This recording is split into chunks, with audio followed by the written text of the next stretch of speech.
الله أكبر الله أكبر الله أكبر الله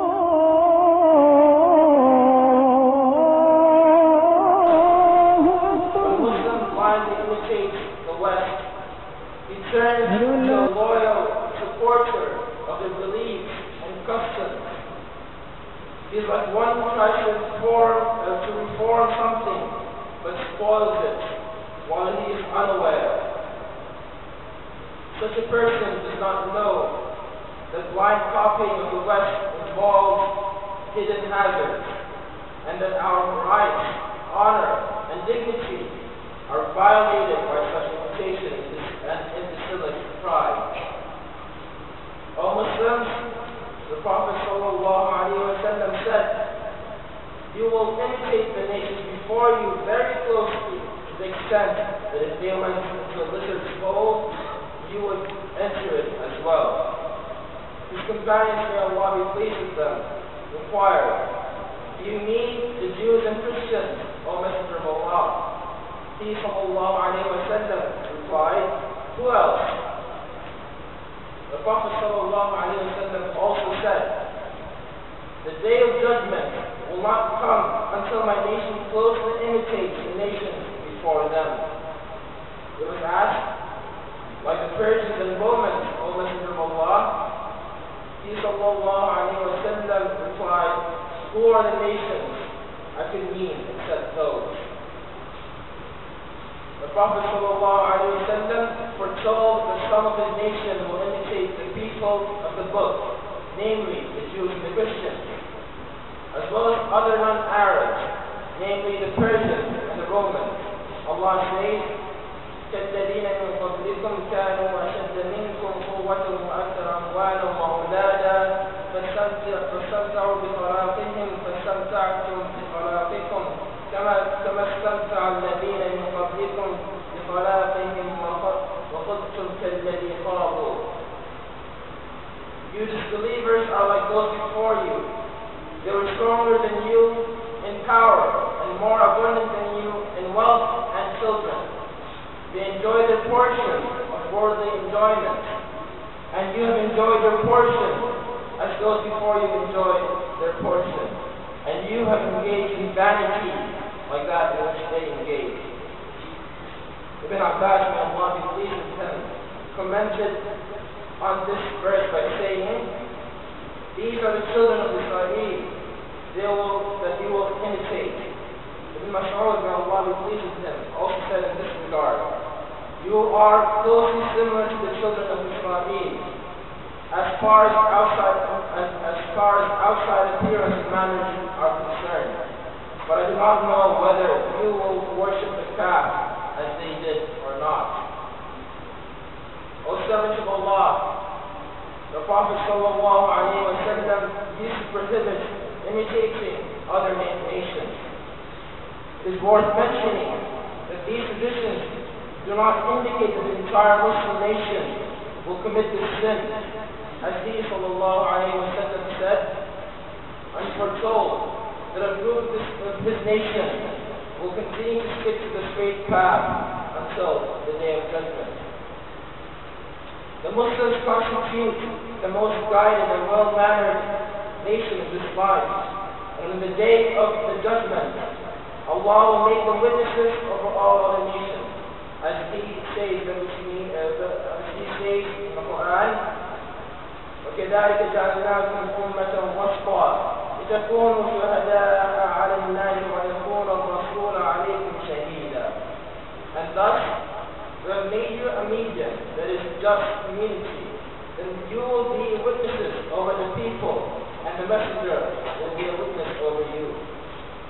Indeed, this is a very prestigious position. How is it then that Muslims imitate others in their customs, traditions, and feasts? The Prophet ﷺ even forbade the Muslims from acquiring religious information from the people of the book. Once Umar ibn Khattab was reading some parts of one of the scriptures of the people of the book, and Prophet ﷺ got angry and said, I have conveyed to you a clear religion. Do not ask them, the people of the book, about anything, for they may tell you the truth, or you belie them, or they may lie to you, and you might believe them. I swear by him in whose hand is my soul. If Musa was alive, he would not have any choice but to follow me. Allah made human beings and all other creatures accustomed to interacting with their similar counterparts. When the degree of similarity increases, such interaction and hence imitation in morals and characteristics become more complete, until it is hardly possible to distinguish between them. Accordingly, human beings are affected by each other and acquire each other's traits through cohabitation and imitation. It is also known that if a human being stays in the company of a certain type of animal, he will pick up some of its features. That is why, for example, those who tend camels are known for their pride and arrogance, while shepherds are known to be humble and calm, whereas those who raise both camels and mules acquire some of the bad attributes of both. Similarly, a domestic animal acquires some human characteristics, such as the ability to live with others. Furthermore, when a person puts on the clothes usually worn by others or by scholars, he may feel himself as somehow closer to them, because similarity and imitation in outward appearance leads to resemblance in inward characteristics, such as personal characteristics and morals, as is witnessed in reality, and is confirmed by Islamic jurisprudence and common sense. In the old times, it was said, birds of a feather flock together. This is a realistic proverb, which conforms to this manner of which Allah has performed His creation. The Prophet ﷺ spoke the truth when he said, whoever imitates the people is one of them. Shaykh al-Islam Ibn Taymiyyah, may Allah have mercy on him, said, we have seen that the degree of polytheism is less in those Jews and Christians who reside with Muslims, and that the degree of faith in the Muslims who have dealt extensively with the Jews and Christians is lesser than that of the pious Muslims. O servants of Allah, imitating polytheists and atheists in their clothing, customs, rules, politics, economics has become widespread among many Muslims to a very large extent, so much so that the one who blindly imitates and tries to westernize might even be respected by the foolish masses and the youth, including the rich, intellectuals, and even the poor, who are attracted to such a person. Woe to imitation and subordination. What weighty and oppressive constraints they have. What a dark path there is. What a great loss for whoever follows them. Yes, woe to imitating and following the West.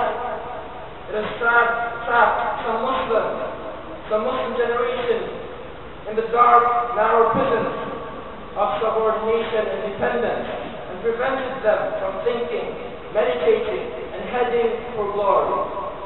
It has blocked the means to the real happiness of their souls.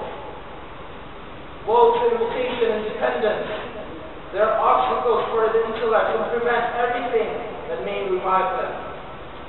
The Muslim nation should lead, not be led. Others should depend on us and not the reverse.